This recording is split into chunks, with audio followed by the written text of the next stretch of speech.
ஆண்டவராகிய இயேசு கிறிஸ்துவின் ரத்தத்தினால மீட்கப்பட்ட தேவஜனமே, இந்த நல்ல பரிசுத்த ஓய்வு நாளுக்காக கர்த்தரை துதிக்கிறேன், ஸ்தோத்தரிக்கிறேன்.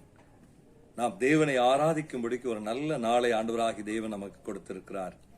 இந்த நாளிலேயும் நாம் ரூத்தினுடைய புஸ்தகம் 3ஆம் அதிகாரம் 11வது வசனத்தினுடைய முன்பகுதியிலே போவாஸ் ரூத்தை பார்த்து சொல்லி வாழ்த்தின ஒரு வாழ்த்துதலை இந்த நாளிலே நாம் ஆண்டுடைய வார்த்தையாய் நாம் கேட்கலாம்.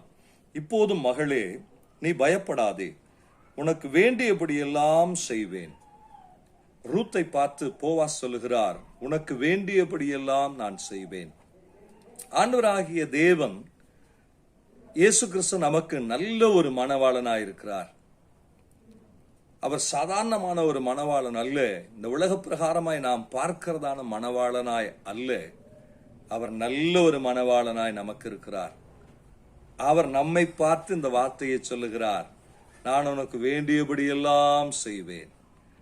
எப்படி போவாஸ் ரூத்தை பார்த்து இந்த வார்த்தையை சொன்னாரோ, அதே போல ஆண்டவராக இயேசு கிறிஸ்து இன்றைக்கு நம்மை பார்த்து சொல்லுகிறார், பயப்படாதே, நான் உனக்கு வேண்டியபடி எல்லாம் செய்வேன்.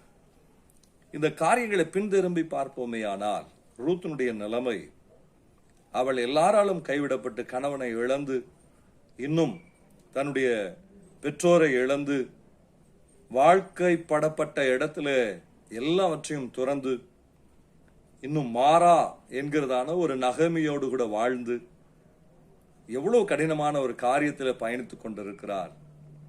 அவளுடைய நிலைமை இந்த வார்த்தைக்கு பின்பாக முழுவதுமாய் மாறுகிறதை பார்க்கிறோம். பொறுக்கிக் கொண்டிருந்த வயல் நிலத்தை தேவன் அந்த வயல் நிலத்திற்கு சொந்தக்காரியாய் மாற்றினார். அந்த வயல் நிலத்திற்கு எஜமானி ரூத் என்கிற நிலைமைக்கு மாற்றினார். எவ்வளவு ஒரு ஆசீர்வாதம், வேண்டியபடி எல்லாம் செய்கிற ஆசீர்வாதம்.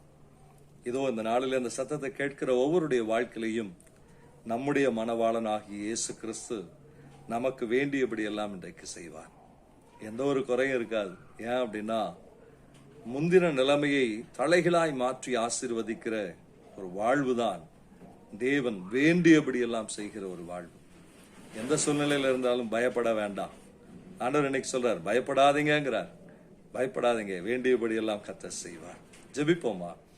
நல்ல தகப்பனே, இயேசுவின் நாமத்தினாலே அன்றைக்கு ரூத்தினுடைய நிலைமையை போல ஆண்டவரே, யாருடைய நிலைமை இல்லை, இனி அவ்வளவுதான், வாழ்வு எல்லாம் சரிந்து விட்டது என்கிற ஒரு மாறாங்கிற நிலையில வாழ்ந்து கொண்டிருக்கிற காரியம், இப்படிப்பட்ட சூழ்நிலையில் இருக்கிற ஒவ்வொருடைய வாழ்க்கையிலையும் பயப்படாதே, நான் வேண்டியபடி எல்லாம் செய்வேன் என்று சொன்ன தேவன், இதோ இன்றைக்கு நீர் வேண்டியபடி எல்லாம் செய்வீராகன்னு சொல்லி ஜெபிக்கிறான்ப்பா.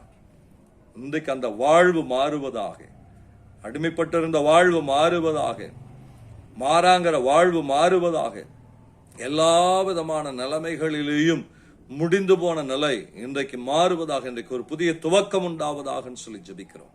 கர்த்தர் நீர் அப்படி செய்கிறதுக்காக நமக்கு நன்றி. இயேசு கிறிஸ்துவின் நாமத்தினாலே ஆசீர்வதித்து ஜெபிக்கிறோம் எங்கள் நல்ல பரிசுத்த பிதாவே. ஆமென், ஆமென். நிச்சயமாகவே கர்த்தர் வேண்டியபடி எல்லாம் செய்வார். God bless you. God bless you.